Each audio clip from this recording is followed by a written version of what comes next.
Berikutnya kita akan pelajari bagaimana algoritma Highest Response Ratio Next (HRRN) itu bekerja. Algoritma HRRN ini akan memilih proses yang akan dieksekusi berdasarkan nilai respon rasio yang tertinggi, Highest Response Ratio Next. Respon rasio merupakan nilai perbandingan antara jumlah waktu tunggu atau lama waktu tunggu ditambah perkiraan service time dibagi dengan perkiraan service time, atau R sama dengan W ditambah S dibagi S. W itu adalah waktu tunggu, S service time, dan waktu tunggu ditambah service time dibagi service time.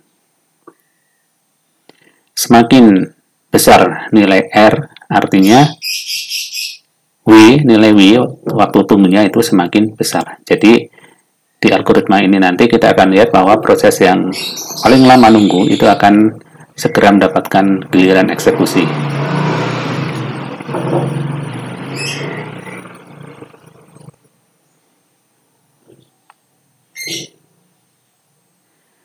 Algoritma HRRN ini termasuk jenis non-preemptive, artinya pergantian proses bisa terjadi kalau proses tersebut sudah selesai.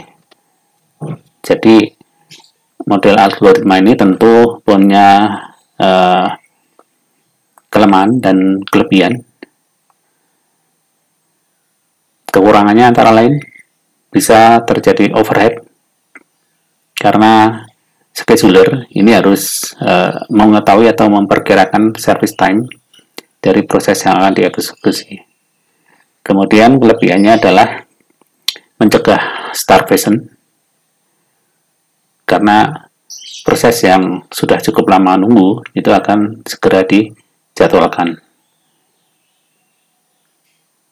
Kemudian throughput-nya bisa tinggi dan respon time-nya bisa cepat. Kemudian layanan yang akan diterima oleh setiap proses itu bisa dikatakan seimbang.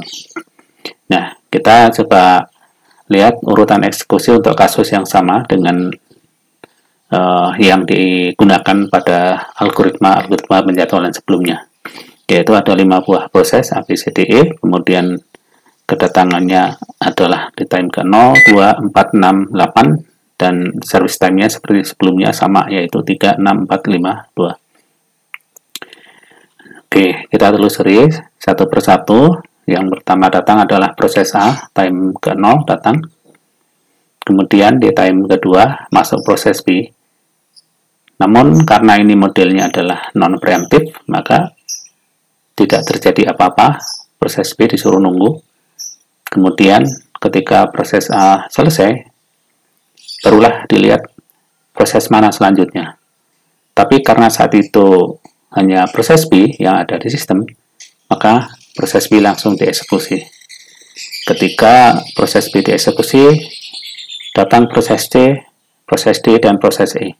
3 proses ini diminta menunggu karena modelnya non-preemptive. Jadi proses B yang sedang running tidak bisa dihentikan. Di time ke-9, proses B telah selesai. Nah, disitulah dilakukan pemilihan proses berikutnya antara proses C, D, dan E. Algoritma dijalankan. Respon time atau respon rasio untuk setiap proses dihitung.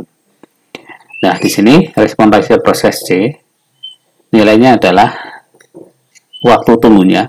Jadi sejak C datang sampai dilakukan pemilihan ini ada 1, 2, 3, 4, 5 satuan waktu, ditambah dengan waktu eksekusi dari proses C itu 4, jadi 5 ditambah 4 dibagi 4. Hasilnya adalah 2,25. Kemudian untuk proses D dihitung waktu tunggunya sejak dia datang sebesar 1, 2, 3. Kemudian proses D ini waktu eksekusinya adalah 5. Jadi 3 ditambah 5 dibagi 5 sama dengan 1,6. Dan terakhir proses E, ini baru nunggu satuan waktu. 1 ditambah waktu eksekusi proses E adalah 2, jadi tambah 2 bagi 2 sama dengan 1,5. Nah, hasil dari perhitungan tadi terlihat bahwa proses C ini memiliki respon rasio yang paling tinggi, yaitu 2,25, sehingga algoritma ini akan memilih proses C untuk dieksekusi berikutnya. Proses D dan E akan diminta untuk menunggu lagi. Kemudian ketika time ke 12, ini proses C selesai.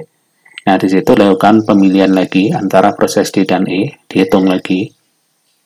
Nah, untuk respon rasio proses D itu sekarang waktu tunggunya sudah 1, 2, 3, 4, 5, 6, 7.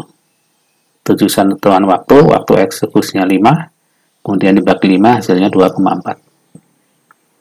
Selanjutnya untuk proses E, waktu tunggunya adalah 1, 2, 3, 4, 5. Kemudian ditambah service time-nya 2, dibagi 2, hasilnya 3,5.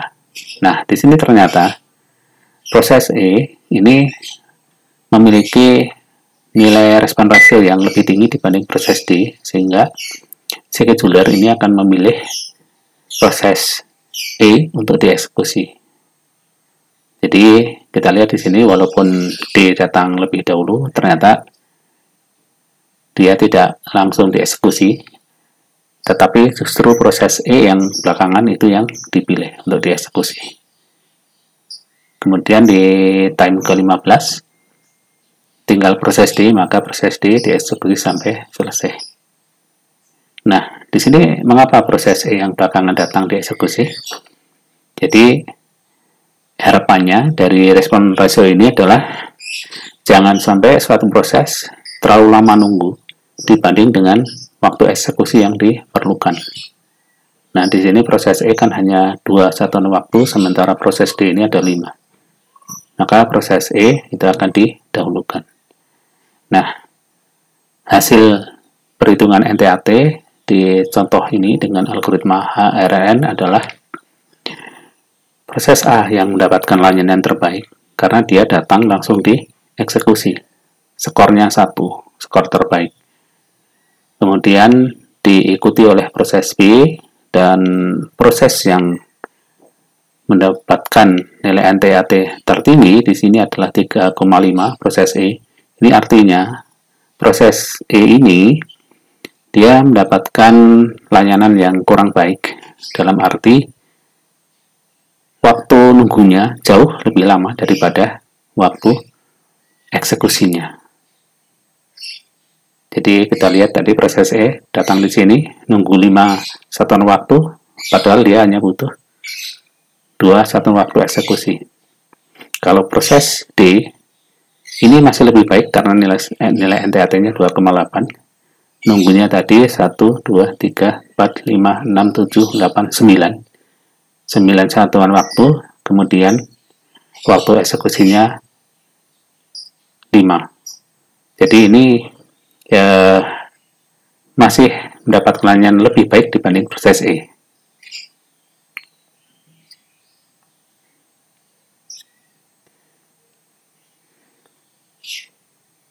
Demikian cara kerja algoritma HRNN. Jika ada yang mau ditanyakan, silahkan ditulis di kolom komentar.